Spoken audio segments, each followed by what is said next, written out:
दरभंगा में 15 सितंबर को राजकीय कामेश्वर सिंह आयुर्वेदिक चिकित्सालय का 46वां स्थापना दिवस मनाया गया, जिसका उद्घाटन बिहार सरकार के पंचायती राज विभाग मंत्री सम्राट चौधरी के द्वारा फीता काटकर किया गया। तो वहीं 46वें स्थापना दिवस पर अस्पताल में 8 ओपीडी के साथ 15 आईपीडी का शुभारंभ भी किया गया। इस कार्यक्रम में पूर्ववर्ती छात्रों का एक मिलन समारोह का भी आयोजन किया गया। वहीं इस अवसर पर सांसद गोपाल जी ठाकुर, नगर विधायक संजय सरावगी, विधान पार्षद अर्जुन सहनी एवं घायाघाट के विधायक रामचंद्र शाह सहित कई अन्य लोग मौजूद थे।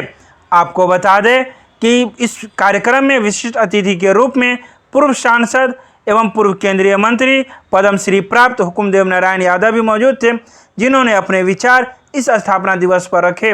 इस कार्यक्रम में मुख्य अतिथि के रूप में मौजूद पंचायती राज विभाग के मंत्री सम्राट चौधरी ने प्राचीनतम परिसर का आयुर्वेद के क्षेत्र में दिए गए योगदान पर प्रकाश डाला। उन्होंने यह विश्वास दिलाया कि आयुर्वेद की मिथिला में कभी उपेक्षा नहीं होगी। सरकार के स्तर पर हर प्रकार का संभव सहयोग मिलेगा तथा आयुर्वेद के माध्यम से किसानों की आय का बढ़ाने की योजना पर सरकार कार्यरत है। इस कार्यक्रम में विशिष्ट अतिथि के रूप में पूर्व सांसद एवं पूर्व केंद्रीय मंत्री पद्मश्री प्राप्त हुकुमदेव नारायण भी मौजूद थे, जिन्होंने आयुर्वेद पर प्रकाश डाले आए अतिथियों को पाक चादर, मेमेंटो एवं मिथिला पेंटिंग देकर सम्मानित भी किया गया।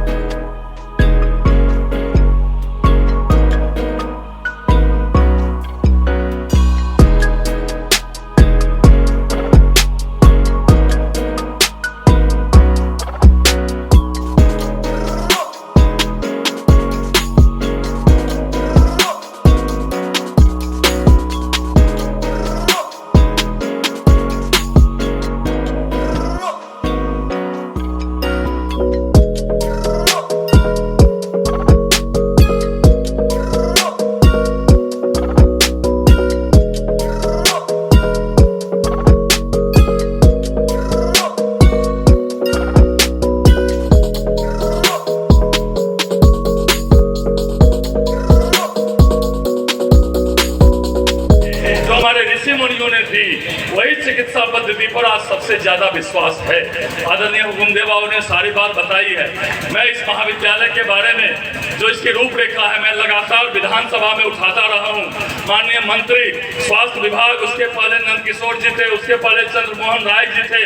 लगातार तो इस महाविद्यालय के विकास के लिए मैं आवाज उठाता रहा हूँ। तो सरकार ने यह निर्णय किया है कि भारतीय चिकित्सा केंद्रीय परिषद के नॉर्म्स के आधार पर इस दरभंगा आयुर्वेद अस्पताल का विकास किया जाएगा। और जो यहाँ एडमिशन बंद है, 3 जगह अभी नामांकन बंद है इस राज्य में आयुर्वेद अस्पताल में, उस तीनों जगह नामांकन भी प्रारंभ किया जाएगा। और अंडर ग्रेजुएट प्रोग्राम के तहत 100 बच्चों का यहाँ नामांकन होगा और 5 साल का यह कोर्स होगा। और जो 12.5 एकड़ जमीन सारा मोहम्मद में है और यहाँ 10 एकड़ जमीन है, इसका पूर्ण विकास किया जाएगा। लगभग 100 करोड़ का डीपीआर इस पूरे दरभंगा के आयुर्वेद अस्पताल के विकास के लिए, इसके प्रशासनिक भवन के लिए, शिक्षण भवन 3 से अधिक भी है, एलोपैथ, आयुर्वेद और होम्योपैथ, जिसमें मूलतः हम लोग करते हैं। और भी कई है, योगा है और ये सब चीज़ों की व्यवस्था है, उससे भी चीज़ें होती है। लेकिन 3 चीज़ पर लोग का विशेष ध्यान होता है। एलोपैथ जो शॉर्टकट से आपका इलाज करता है। होम्योपैथ जो है, इसको लोग कहता है कि पहले जो बीमारी होगा उसको बढ़ाएगा, तब फिर उसको जड़ से खत्म करेगा। और आयुर्वेद जो है ये नेचुरोपैथी है, नेचुरल है। आपके घर में भी हल्दी है, आप घर में भी मध यूज करते हैं। और अभी तो हुकुमदेव बाबू और आगे बढ़कर उनको बता रहे थे कि यदि इस देश में एलोपैथ के जगह आयुर्वेद की व्यवस्था हो जाए तो इस देश का किसान भी मुख्य धारा में खड़ा हो जाएगा साथी। क्योंकि और भी कोई चीजें हैं जिसका फसल लगाकर ही आप चीजों को खड़ा कर सकते हैं। तो बहुत से चीज है। ठीक कहा संजय सरावगी जी, इतनी बड़ी कोरोना की महामारी का पदार्पण हुआ इस देश में। 2019 कोविड के 19 से दुनिया में जाना गया। लेकिन दुनिया में क्या लोगों को समझाया गया? क्योंकि कोई दवाई नहीं था, कोई वैक्सीन नहीं था। पहले लॉकडाउन जब लगा तो देश के प्रधानमंत्री से लेकर एक एक डॉक्टर तक हमको क्या समझाए कि घर में काढ़ा का प्रयोग कीजिए। काढ़ा कैसे बनेगा? हल्दी से, आदि से, उसमें मध डाल के, गुड़ डाल के, ये सारी व्यवस्था, क्योंकि ये आयुर्वेद है और आयुर्वेद स्वाभाविक है। कि 17 साल के बाद स्वास्थ्य विभाग आयुष डिपार्टमेंट के माध्यम से बिहार सरकार ने आयुर्वेद कॉलेज को चालू करने का काम, क्योंकि 2004 में बंद हो गए थे, तो इसको शुरू करने में टाइम लगा और हम लोगों ने इसकी शुरुआत की है।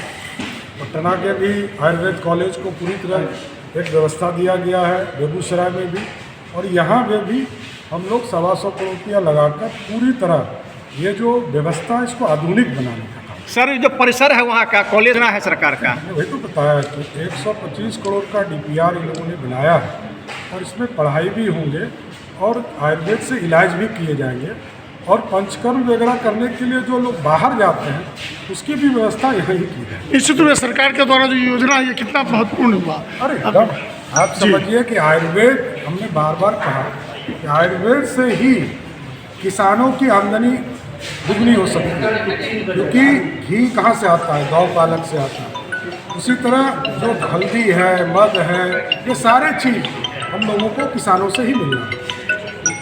जो है ये आप जानते हैं कि 46वां जो है आपको स्थापना दिवस मनाए हम लोग। इस उपलक्ष्य में जो है ये जो है हम लोग आउटडोर इंडोर जो है प्रारंभ कर रहे हैं। ये जो है पूरे देश भर में जो है हम लोगों के यहाँ जो कार्यक्रम चल रहा था माननीय प्रधानमंत्री का, उसी के तहत हम लोगों ने संकल्प लिया था और ये था। तो ये अब जो है 8 को हमारा जो है OPD डिपार्टमेंट प्लस IPD जो है चलेगा, और हाल के दिनों में ही हम लोग एक्सरे अल्ट्रासाउंड पैथोलॉजी वगैरह की व्यवस्था करेंगे। जो है हम लोगों का ये है कि हम लोग मिथिला वासियों को जो आयुर्वेद के माध्यम से सेवा कर सकते हो जो सेवा करें, और मिथिला का जो है हम तो बहुत आभारी हैं। जो है यहाँ माँ जो है आपको जो है श्यामा माँ है जो है उनकी एक आशीर्वाद से इतना बड़ा फंक्शन हम लोग सोचे भी नहीं थे, इतना बड़ा कार्यक्रम 1 महीनों के अंदर हो जाएगा। लेकिन आप सब लोगों का सहयोग, माँ का आशीर्वाद जो है कितना बड़ा कार्यक्रम हुआ। हम समझते हैं कि आने वाले दिनों में जो है डे बाय डे इसमें कुछ न कुछ हम लोग इम्प्रूवमेंट। यहाँ के लोगों को कॉलेज खोलने का इंतजार क्या कहें? कॉलेज एकदम निश्चित रूप से खुलेगा, क्योंकि कॉलेज खोलने के लिए जो 3 शर्त थी जो है कि एक जो है आउटडोर 8 विभाग का होना चाहिए, इंडोर होना चाहिए जो है, उसके बाद फैकल्टी होना चाहिए, तभी हम अप्लाई कर सकते थे। तो ये तीनों चीज़ जो हम समझते हैं कि पूरा हो गया। जो है 1 अक्टूबर से 31 अक्टूबर के बीच में मान्यता के लिए भारत सरकार में हमको अप्लाई करना है। मैं अप्लाई करने जा रहा हूँ। जो है निरीक्षण होगा, निरीक्षण के बाद जो है आपको जैसा जो है हम समझते हैं कि हम लोगों को सफलता मिलने की उम्मीद है, और 22-23 से हम समझते हैं कि एडमिशन आपको होगा। इन केस अगर एडमिशन नहीं होता है तो दूसरे हम लोग छोटे छोटे पाठ्यक्रम भी आपको चलाएंगे। किसी भी तरह से शैक्षणिक माहौल यहाँ बने, वो हमारी प्रयास आपको है। जो है हम समझते हैं कि इसमें हम लोग सफल हैं। क्या नाम है आपका? हमारा प्रोफेसर वैद्य दिनेश्वर प्रसाद नाम हुआ, हम यहाँ प्राचार्य।